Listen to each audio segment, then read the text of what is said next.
A paz de Deus a todos. Sejam bem-vindos ao canal Palavra CCB hoje para você. Deixe seu like e se inscreva no canal Palavra direto da congregação do Brás. Deus abençoe a todos.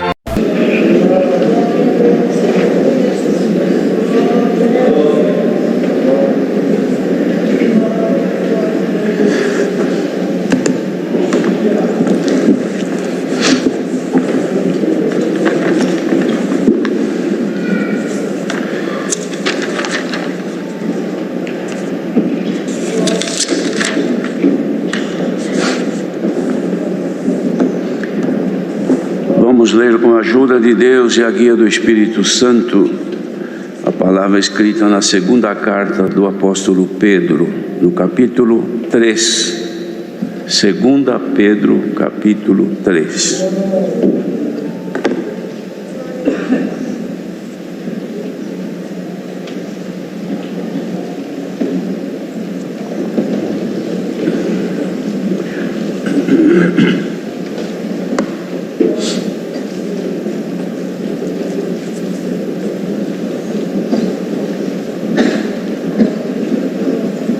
Vamos ler então com a ajuda de Deus.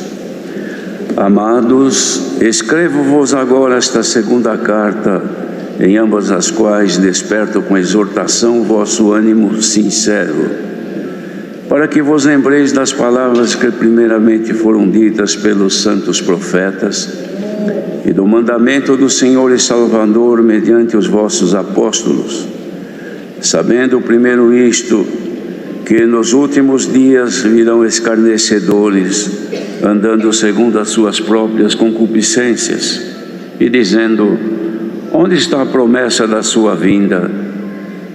Porque desde que os pais dormiram, todas as coisas permanecem como desde o princípio da criação. Eles voluntariamente ignoram isto, que pela palavra de Deus já desde a antiguidade existiam os céus e a terra, que foi tirada da água e no meio da água subsiste, pelas quais coisas pereceu o mundo de então, coberto com as águas do dilúvio.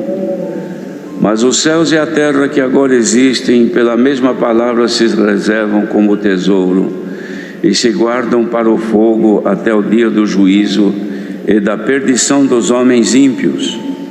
Mas, amados, não ignoreis uma coisa, que um dia para o Senhor é como 1000 anos, e 1000 anos como um dia. O Senhor não retarda a sua promessa, ainda que alguns a tenham por tardia, mas é longânimo para convosco, não querendo que alguns se percam, senão que todos venham a arrepender-se. Mas o dia do Senhor virá como ladrão de noite, no qual os céus passarão com grande estrondo, e os elementos ardendo se desfarão, e a terra e as obras que nela há se queimarão. Havendo, pois, de perecer todas estas coisas, que pessoas vos convém ser em santo trato e piedade, aguardando e apressando-vos para a vinda do dia de Deus, em que os céus em fogo se desfarão, e os elementos ardendo se fundirão. Mas nós, segundo a sua promessa, aguardamos novos céus e nova terra em que habita a justiça. Pelo que, amados, aguardando estas coisas, procurai que nele sejais achados imaculados e irrepreensíveis em paz. E tende por salvação a longanimidade de nosso Deus, como também o nosso amado irmão Paulo vos escreveu, segundo a sabedoria que lhe foi dada, falando disto, como também em todas as suas epístolas, entre as quais há pontos difíceis de entender, que os indoutos e inconstantes torcem, e igualmente as outras escrituras para sua própria perdição. Vós, portanto, amados, sabendo isto de antemão, guardai-vos de que, pelo engano dos homens abomináveis, sejais juntamente arrebatados e descaiais da vossa firmeza. Antes crescei na graça e conhecimento do nosso Senhor e Salvador Jesus Cristo. E a Ele seja dada a glória, assim agora como no dia da eternidade. Amém.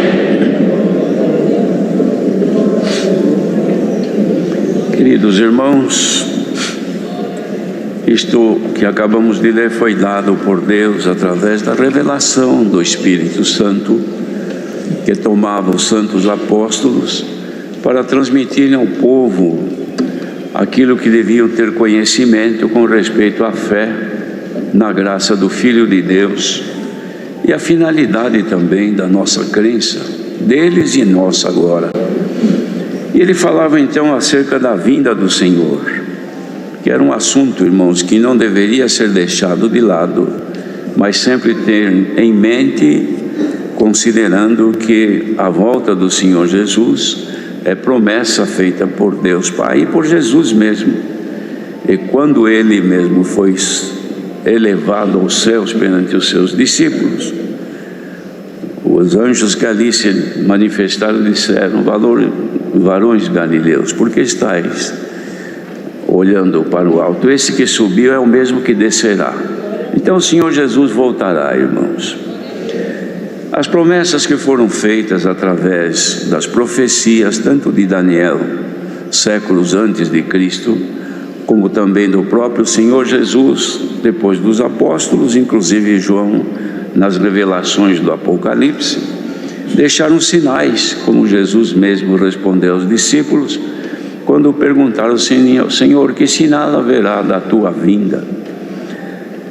O Senhor Jesus descreveu várias situações que haveriam de ocorrer ao longo do tempo, para que então chegasse o tempo da sua volta para recolher o seu povo, que é a igreja, que também é a esposa, ou a futura esposa, agora como noiva, porque ainda não houve o enlace, mas vai acontecer na volta do Senhor.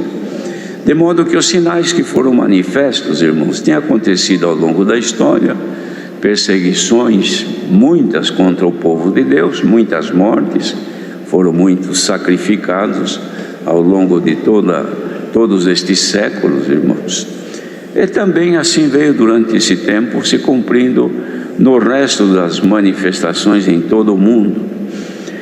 Mas agora então veio avante esta palavra que Pedro escreveu, tratando acerca da vinda do Senhor.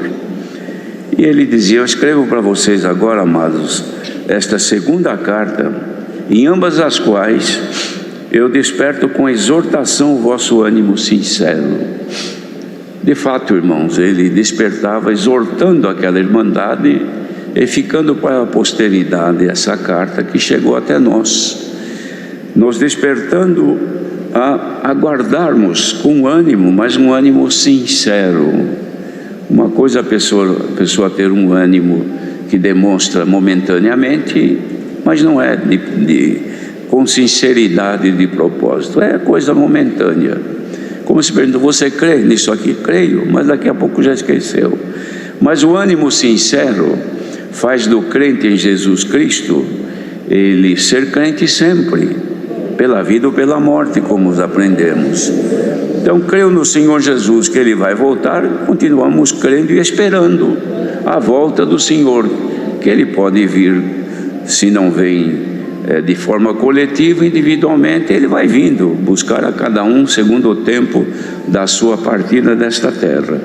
Mas depois, irmãos, de haver descrito esta profecia que Deus lhe dava acerca dos acontecimentos finais que estavam sendo, como seria a volta do Senhor Jesus, ele então chega aqui a uma exortação: pelo que, amados, aguardando estas coisas que nós aguardamos, cremos, procurai que deles sejais achados imaculados e irrepreensíveis em paz. Imaculado, mácula é mancha, sem nenhuma mancha, e irrepreensíveis, isto é, sem deixar momento para sermos repreendidos, porque estaremos andando segundo os preceitos que o Senhor nos tem dado. Então, estas são condições necessárias. E ter por salvação a longanimidade de nosso Senhor, isto é, não pensar que a salvação de Jesus, ou de Deus por Jesus, se manifestou ali naqueles dias e depois se esfriou, não. O Senhor Deus é longânimo, isto é, não desanima. O seu ânimo é perpétuo em salvar o seu povo. E ele então demonstra aqui que Paulo também havia escrito com a sabedoria que Deus lhe deu, e havia situações e pontos difíceis de serem compreendidos, quando então as pessoas indoutas e inconstantes torciam, inclusive em outras escrituras, para a própria perdição deles, que eles usavam a escritura, que naquele tempo eram cartas que eles escreviam, mas ao invés de recebê-las para se submeter aos ensinos que Deus dava para a salvação, não, eles tinham para discussão, para provocar pontos polêmicos, para viver a vida toda se debatendo com situações que não levavam a nada. Então, vem aqui a recomendação para nós: mas vós, portanto, amados, sabendo isto de antemão, quer dizer, já estamos tendo conhecimento, guardai-vos de que, pelo engano dos homens abomináveis são os homens, irmãos, que são rejeitados por Deus. A abominação é um asco, é um nojo que a pessoa tem, e Deus não aceita estas coisas. Então, guardemos-nos para que não sejamos juntamente arrebatados e venhamos a descair da nossa firmeza na graça do Filho de Deus. Lembrando que a graça de Deus, irmãos, que a graça do Senhor Jesus, ela sempre existiu. O Senhor sempre se agraciou daquele pecador que se arrepende. Ela não é nossa, não é da congregação cristã no Brasil. A graça não é dela. Nós é que estamos agraciados por ela, como outros quaisquer que buscarem a Deus e encontrarem Jesus Cristo misericórdia e perdão também serão agraciados. De modo que ela não é propriedade de ninguém. A graça é do Senhor e se estende a todos quantos a Ele se achegarem. E nós estamos aqui nesta manhã, irmãos, querendo entender que estamos todos procurando estarmos dentro dos preceitos da graça do Senhor Jesus, para que possamos não sermos arrebatados e descair da nossa firmeza. Por quê? Porque hoje, irmãos, existem, por causa das partes e discussões polêmicas que há em todo o mundo, e agora com a facilidade de se propagarem, elas então atingem todo mundo. Todos têm conhecimento de pontos que se discutem, de preceitos, de ideias, de pensamentos, de pregações outras que levam as pessoas a afastar-se da comunhão com Deus. Está cheio por aí. E nós temos a palavra de Deus que nos ensina a nos mantermos firmes. Ele dizia: antes crescei na graça e conhecimento de nosso Senhor e Salvador Jesus Cristo. Este é o nosso dever, irmãos, crescer nesta graça. O Senhor nos chamou na graça do seu Santo Filho para ficarmos nos primeiros rudimentos, ou seja, como uma criança que vai à escola, mas fica fazendo rabisco a vida inteira e não aprende nada. Nós não, devemos crescer no conhecimento da graça do Filho de Deus. Qual é a vantagem deste crescimento? Este crescimento na graça do Senhor Jesus, irmãos, faz com que conheçamos cada dia mais aquilo que é de Deus. Este conhecimento de nosso Senhor Jesus Cristo tem duas situações.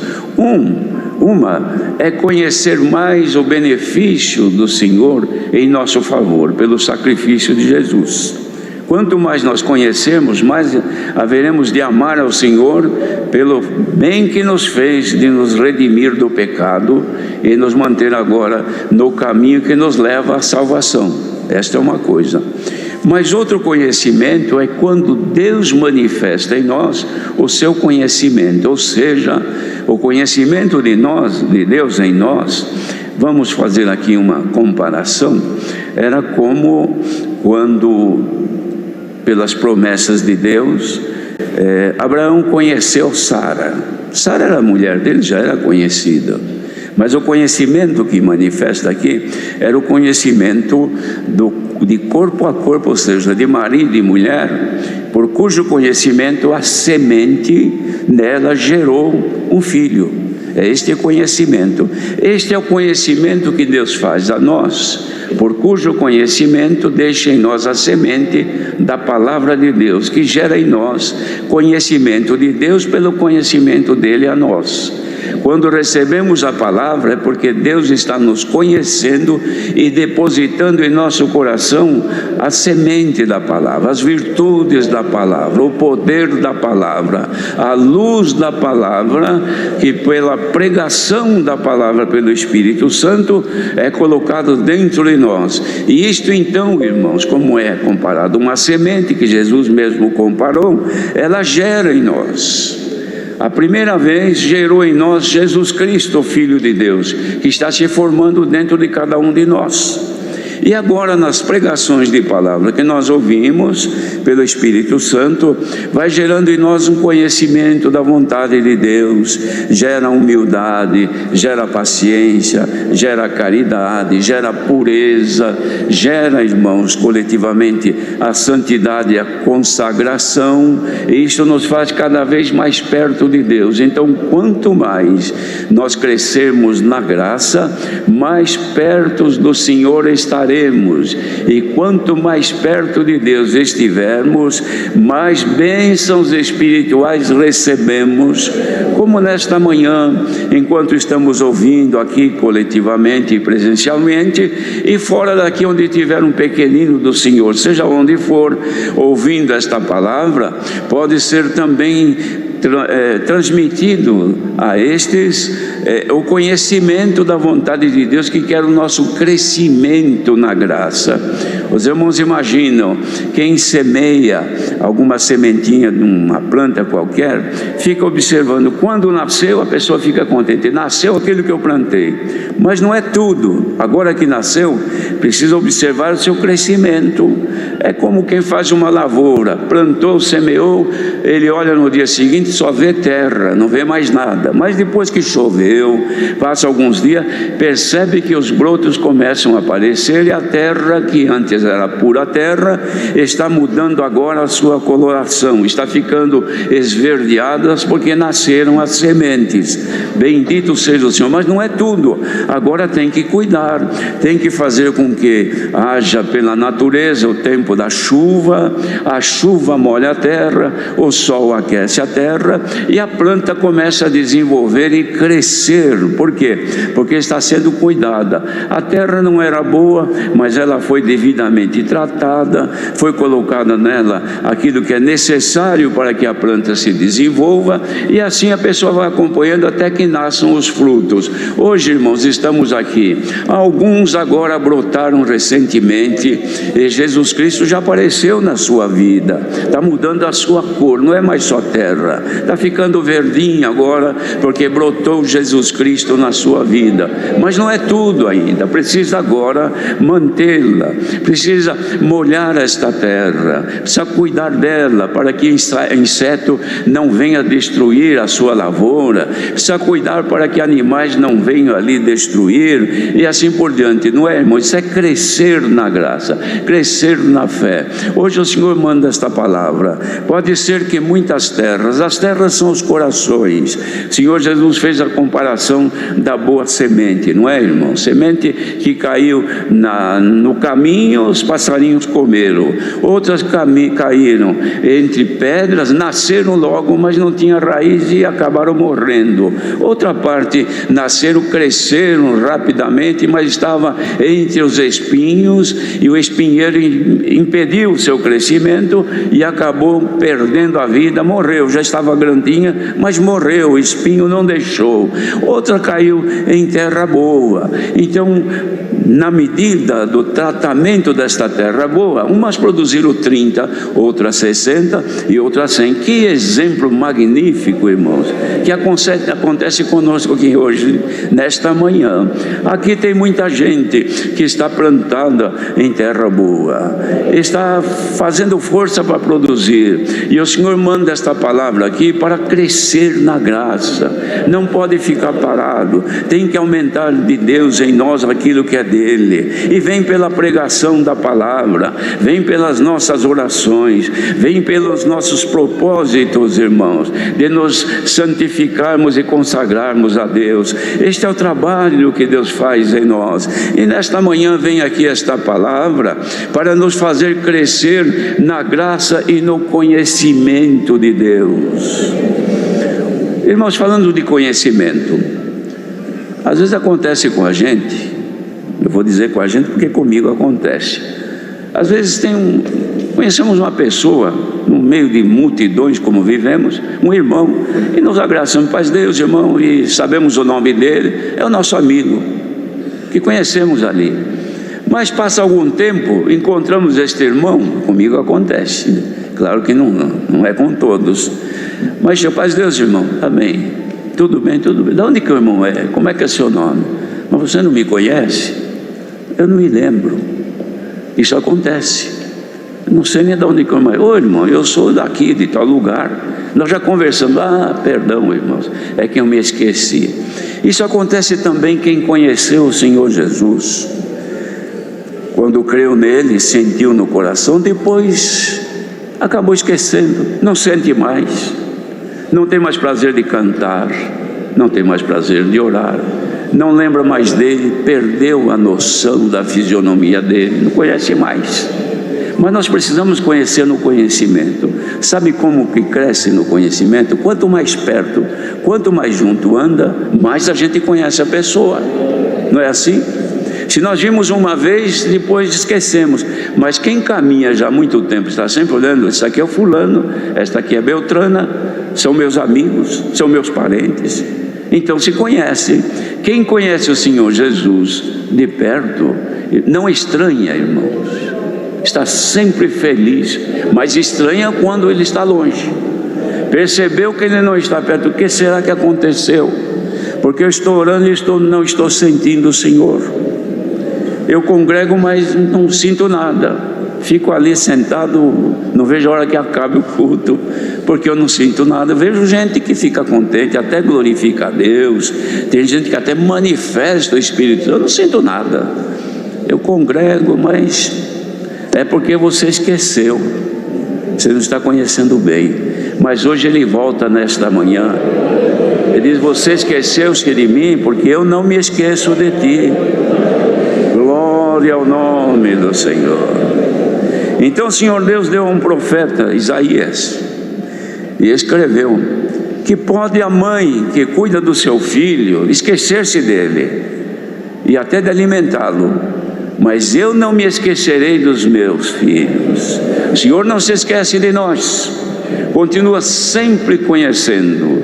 Até está escrito também numa das profecias: conhecido é Deus em Judá. Irmãos, vamos conhecer melhor o Senhor. Nós não cantamos agora há pouco o hino 221. A Irmandade dali, que estava em Jerusalém, podia ser que tivesse alguns que não conheciam o Senhor Jesus fisicamente. Outros, a maioria já havia conhecido, havia andado com ele, mas espiritualmente não. No coração não, conhecia ele visualmente, visivelmente via: este aqui é Jesus, o filho do carpinteiro, Jesus de Nazaré. E olhava para ele, conversava, via as maravilhas, mas aqui dentro ainda não tinha conhecimento. Mas quando aconteceu deles ficarem em Jerusalém, porque antes dele ele falou: vocês permaneçam em Jerusalém, reunidos, até que do alto vocês sejam revestidos do poder, porque aí eu vou derramar o Espírito Santo que eu prometi a vocês. E eles ficaram lá, não conheciam, porque o Senhor Jesus foi embora, acabou o Senhor. Estavam lá uns 120 irmãos no dia de Pentecostes, conversando, orando, cantando, louvando a Deus, mas era a alegria de estarem juntos. Mas de repente chegou o momento do Senhor se tornar conhecido a eles. Glória ao nome do Senhor. Os irmãos se lembram quando os irmãos de José iam ao Egito para buscar ali trigo, alimento, porque a terra estava em grande miséria e fome. José, vendido pelos seus irmãos, estava ali, irmãos, praticamente junto, como que se fosse reinando, era o governador de todo o Egito. Mas ali tinha pão, ali tinha alimento, e o mundo todo, o resto antigo, não tinha. E ali então foram os irmãos de José buscar, comprar o pão, comprar o alimento, o trigo.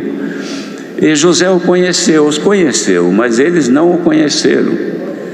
Eles viram aquele homem bem trajado, numa posição tal, reinando ali, governando. Nunca podia imaginar que fosse aquele irmão que eles venderam, que quase mataram.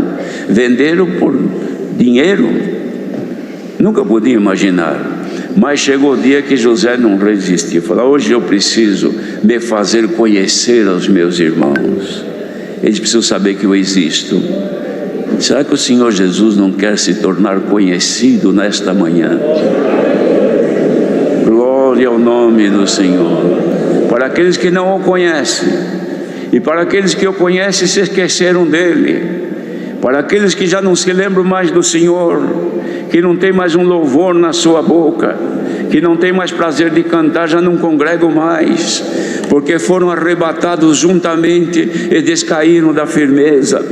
Estão desde antes da pandemia ou durante a pandemia, se acostumaram, não congregam mais, não ouvem mais a palavra, estão por aí, irmãos, já mudaram os seus costumes, já vivem como ovelhas que saíram fora da cerca do seu pasto e agora estão aí sem pastor, rondando algum lugar que possa encontrar alimento, mas descaíram da firmeza porque foram arrebatados pelos homens abomináveis. Eis que agora se levanta o Senhor e diz: eu quero voltar e me tornar conhecido de quem se esqueceu de mim. Quem se lembra do Senhor, alegremos-nos nesta manhã, irmão. Glória ao nome do Senhor. Será que tem alguém aqui que está ouvindo e não conhece? Olha, irmãos, tem um exemplo clássico. A pessoa tem o celular na mão, não é? Tem ele e diz: eu posso ligar para onde eu quiser. Mas muitas vezes está andando por um lugar que não tem sinal. Tem tudo, mas não tem nada. Alguém quer falar com essa pessoa, não atende porque não recebe. Ou ele quer falar com alguém, também não pode porque não tem os sinais que levam a sua mensagem ou trazem mensagem. Quantos que estão nesta manhã sem sinal? Porque estão andando por lugar onde não existe sinal. Mas esses que estão aqui tem sinal, irmão. É sinal forte. Quem está em comunhão, receba agora a virtude que está descendo do céu. Glória ao nosso grande Deus, irmãos, que é longânimo. Deus não desistiu, Ele continua ainda lutando, trabalhando em prol dos que querem se salvar. É pena que muitos se descaem, se desgarram e afastam, mas o Senhor Jesus está fazendo agora, no exemplo que Ele mesmo deu, daquele pastor que tinha 100 ovelhas, e quando contou só tinha 99, uma havia se desgarrado, mas ele saiu andando pelos valados, andando pelos lugares antes que o lobo comesse e devorasse, até que ele achou, tomou-a, pôs no seu ombro feliz e voltou. Encontrei a ovelha perdida. Oh, ovelhas que não sentem mais o Senhor, acheguem-se a Ele, porque agora Ele continua abraçando o seu povo. Bendita a palavra de misericórdia, irmãos. Antes cresceis na graça e conhecimento de nosso Senhor e Salvador Jesus Cristo. Este crescimento, será que o Senhor pode, irmãos? Claro que pode. É que depende de nós. Nos fazer crescer agora na graça e no conhecimento. Crescer na graça é que esta palavra nos agracia com virtude de Deus. E no conhecimento, sentir o Senhor realmente. Deus está aqui comigo. Não temo quem me possa fazer o homem, nem o maligno, porque Deus está comigo. A irmandade sente. Vós que estáis aqui agora, e por este mundo quem estiver ouvindo, Dá para te pôr em comunhão um pouquinho e fazer um teste? Será que Ele está aqui? Será que a vida eterna ainda habita aqui dentro de mim? Põe-te em comunhão e vai haver um movimento no teu coração.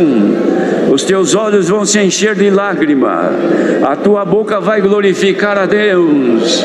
Glória ao nome do Senhor. Ainda no domingo passado, uma irmã no interior de São Paulo, na hora que estava ouvindo a palavra, de repente na comunhão junto a nós, o Senhor derramou do Espírito Santo e ela sentadinha ali começou a falar em novas línguas. O que é isto? É a ligação, irmãos. Ninguém pode imaginar como existe, irmãos, na tecnologia e ciência humana, de milhões de pessoas que existem neste planeta, todas se comunicando ao mesmo tempo, e subindo informações e descendo informações, e alguma coisa lá no universo coletando informações, recebendo e enviando, e não tem problema. Quer falar no Japão, se fala; falar com a China, se fala; falar com este, se fala; falar com outro, se fala. E Deus, irmãos, Deus tem muito mais poder, dele emana toda a ciência, e Ele está ligado agora. Quem estiver aqui e quiser comunhão com Ele, ou longe daqui,